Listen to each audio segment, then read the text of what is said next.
What we're going to be doing today is a quick and dirty weathering exercise on coke hoppers. In this instance, we'll be using a Hornby example. This is a Hornby middle design of coke hopper. It's got solid ends, wooden side raves. We'll be looking at some prototype pictures before we get started.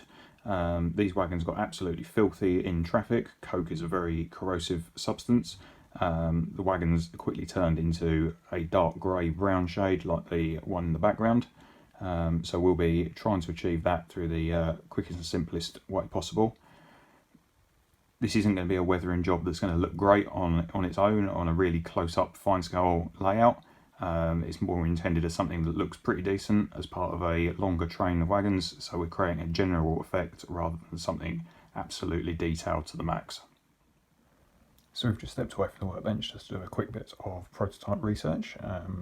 Always a good place to start is British Railways unfitted and vacuum brake wagons in colour by Trevor Mann, which we'll go to the relevant page of now. As you can see, there's a couple of examples of coke hoppers there. We'll be modelling an example as per top right, which is a diagram 1/151 example. This was the middle design of BR coke hopper. Earlier designs had a metal raves at the ends and on sides, whereas the later design, as illustrated at the bottom, had a solid metal side. The latter is not available ready to run, whereas the former is in the Hornby range. So looking in close up, there's really very little original paint, if any original paint, and it's quite clear to see that the wooden raves are a shade of grey. Some variation in that, where various bits of wood have been replaced over the years. Pouring hot coke onto wood really doesn't prolong its life very much. Similarly, as that corroded from the inside out, it would have, and it was hot, it would have lifted the paint straight off the outside, leaving the wagon in an overall rusted colour. So to get started, we're going to be using a couple of Tamiya colours. We're going to be using XF69 NATO Black and XF10 Flat Brown as our primary paints.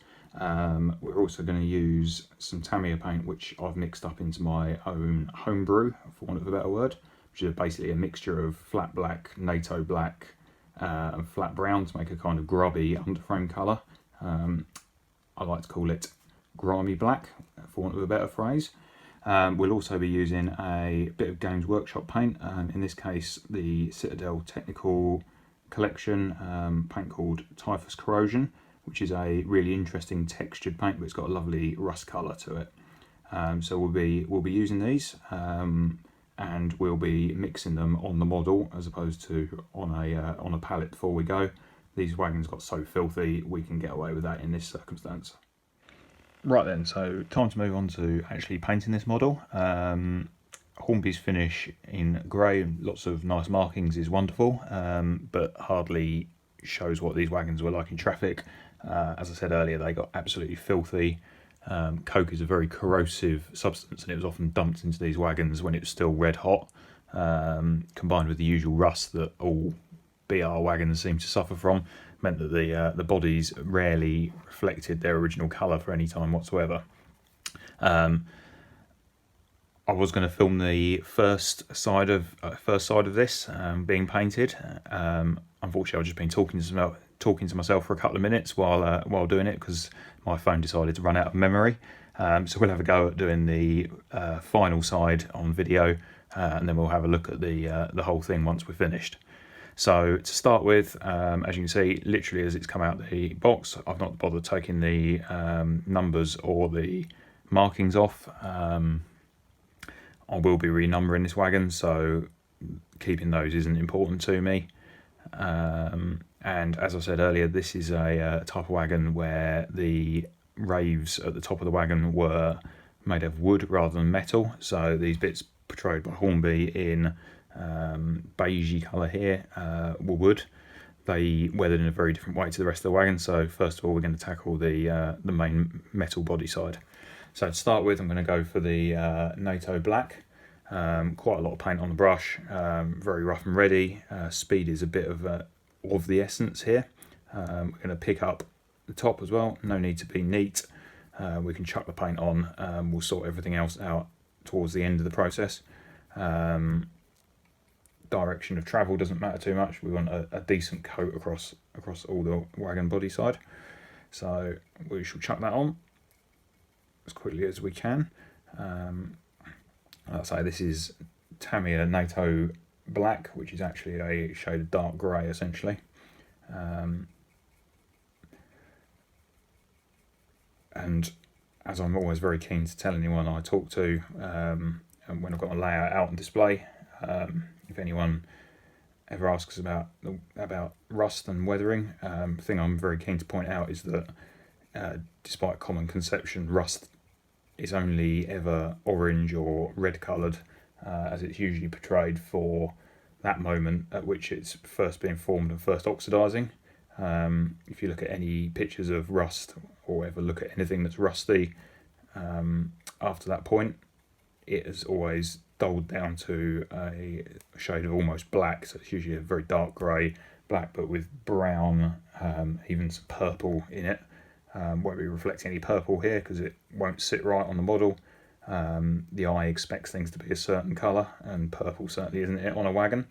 So we're just going with greys and browns. As you can see, I'm applying this paint pretty thick, just making sure cover every bit of the Hornby grey. We need to apply the paint reasonably thick just to ensure that it doesn't dry in the time between now and getting the next coats on. Like I say, this is a bit rough and ready, but it will produce a decent overall result, and the finished item should look pretty good as part of a block train of these wagons, where different rusting textures will be the main differences between each type. So I think that is just about done. Nice coat of Tamiya NATO Black over there. So before anything can start drying, I'm going straight in with the flat brown. I'm just going to apply a blob of it to each of these sections on this wagon. Do the same for the bottom on the hopper side. Again, very rough and ready. You'll see I've missed a few bits around corners and stuff. We'll patch that up as part of this process. Just need a tad more brown on the brush. And then working very lightly on the body sides, I'm going to start blending that into the grey to produce a sort of brownish grey, dark, rusty shade. Again, as you can see, absolutely no care in the world for the finish on the raves at the top of the wagon at the moment. They'll be repainted separately because they certainly don't want to be that colour of brown unless they'd literally just exited the wagon works. So just ploughing on. As you can see, I'm working the brush very, very gently here, just flicking the brush over the surface just to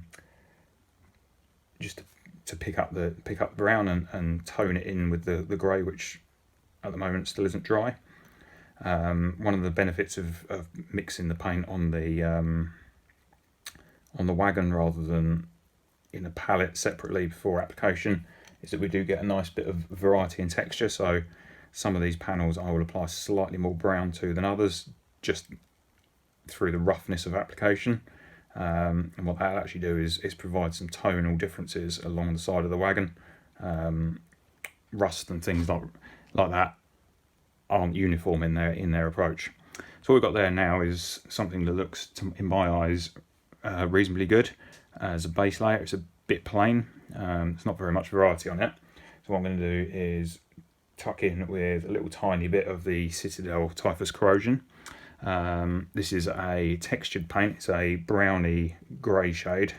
And what we'll do, we don't want to apply too much because of the texture in it, which is a bit overscale for 4mm. It's more appropriate for model tanks and things like that. But I'm just going to apply a little tiny bit, and it's just going to help draw together the brown and the black, make things more like what we want them to look like. Not going to bother too much on the lower sides. Just going to tuck in a few little bits just to pick up anywhere where in my rough and ready approach earlier, I haven't picked up the grey, which obviously is quite a lot on this side, because I've been working one-sided on video. So we'll just pick them up now. Again, I'm really not fussed about getting any paint on the underframe or the side raves. The underframe I've already painted in my grimy black colour, but a bit of extra rust on top of that really isn't going to worry me in the slightest. So I think I'm pretty happy with that now for stage 1 of the weathering process. So what we'll do now is leave that settle down and dry, and then we'll come back and add a little bit of further variation and texture, and then we'll tackle the raves at the top. So what I'm going for now is quite a rare thing for me, a bit of Tamiya flat black. It's quite unusual that I actually use flat black in its neat form, because it has so much of an impact. But I'm going to work my way around the wagon, just drop in a few little marks, which will blend out into the panels, just to create a bit of variety. Like I say, black is a very strong colour. Tend to much prefer using dark greys. Find that you can get a much more natural effect with them. But as this is a coke wagon, we're just going to add the odd little bit of black into there. It looks a bit dubious as it's gone on at the moment, so I'm not 100% sure I'm happy with it. So I'm just going to blend it out slightly with my finger, just try and bring things together slightly. We'll add a little bit of powder if we feel necessary at the very end, just to disguise it further.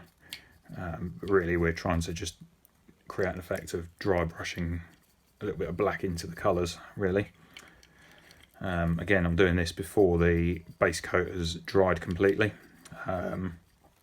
so that the black can actually blend into the paintwork rather than sitting on top of it,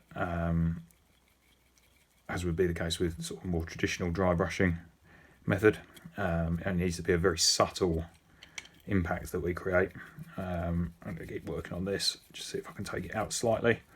As always, with weathering, don't be afraid to have a go. If you're working on an old vehicle first, or something of lower cost, don't fire in with a loco first off. Generally speaking, you can rescue things if stuff's not going quite to plan. You can always use some thinners on a cotton bud, something along those lines.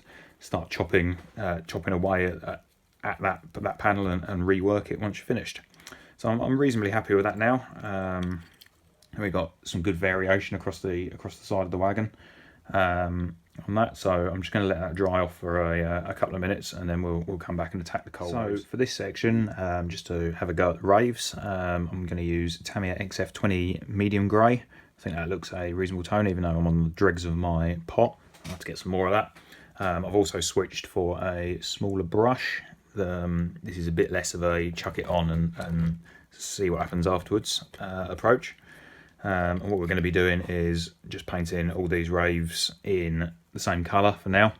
That will then be weathered down, but I've decided to try and do this as a wagon that's a bit representative of something where these raves have recently been replaced.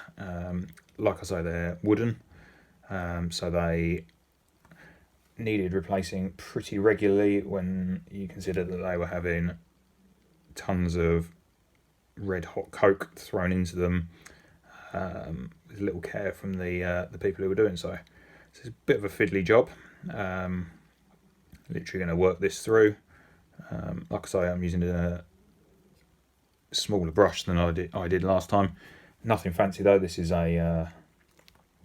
from a set that costs about £3 for about 8 brushes from the Works chain.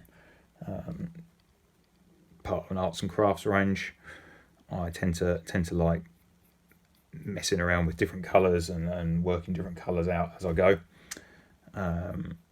Don't see the point in using expensive brushes for such crude jobs as this. So I'm just going to chuck a bit of paint on there. So there's one section complete. I won't film the whole lot of this because it's going to be incredibly boring, so I'll come back when the whole lot's done. So as you can see, I've now painted all the top wooden raves around the wagon on both sides. Having painted it with the Tamiya paint, I actually decided I would rather spend a bit more time on it, and I dug out an AK pack, the old and weathered wood.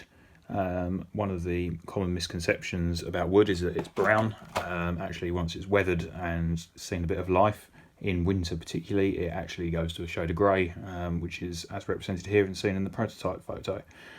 So I've used two of the colours from there, the light grey and middle grey, just to build up a bit of texture, and you can only slightly see it in the light, but there's actually two different colours in there just to represent different wear and aging on different sets of planks, just to give it the look that something has been replaced at some time in the past.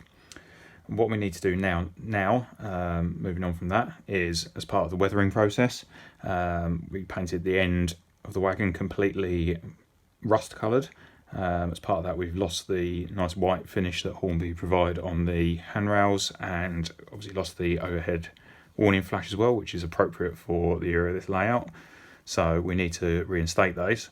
Now, looking at the other end, you can see that these have been reinstated only subtly. Way to do that is using a small amount of car polish and a cotton bud. So what we will do, only need a very small amount of car polish on the end of a cotton bud.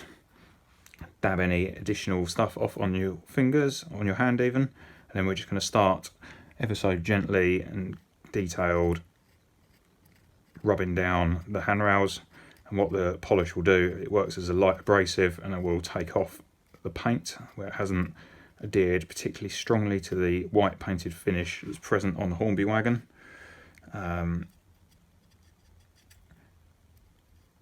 The best thing about this is it will leave some areas where the paint is still affixed, which will just help tone down the overall finish, make it look like it's actually seen real life rather than it being an immaculate white handle. While it's still being clear, it is white. And then we'll do exactly the same thing across the overhead line flash, again without having added any more polish to it.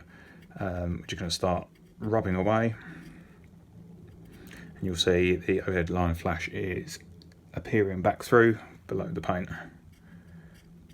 So if you wanted to keep the original numbers as they'd come from the factory and you'd accidentally painted over them, a bit of light pressure with a abrasive polish. I'm using something a bit more upmarket, but anything like T-cut will do the trick. Again, it doesn't need to be immaculate, it's just sight that there's something there.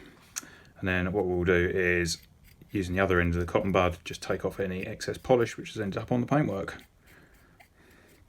And that now is looking like something that I'm pretty confident I can say I'm happy with, and that is ready to go onto the shelf to wait for me to do a session with transfers, which we'll do at a later point. Obviously the only other thing that he's doing is the wheels need painting and the buffer heads need painting. I'll do that next time I've got the dirty black paint that I use on the underframe out. And also just to note, the inside I've left unpainted. That would all be a fairly similar shade to the outside in reality. This is going to be loaded, so there's no point in painting more than just the top 5mm or so. You can see I've painted it grey on the inside of the coal raves, or coke raves, wooden raves, and then rust coloured on the bits that are metal. So there we are. I think I'm pretty satisfied with that as a quick once over. I might give it a quick wash of black after I've applied some number decals to it. But that's ready to sit on the shelf now, and just wait for the opportunity when I do a block of transferring. We've got a nice bit of white detail at the ends, just to break up the constant rust. Obviously the timber work looks like it's in a fairly run down condition, so I think that's a job well done. I'm ready to move on to the next one.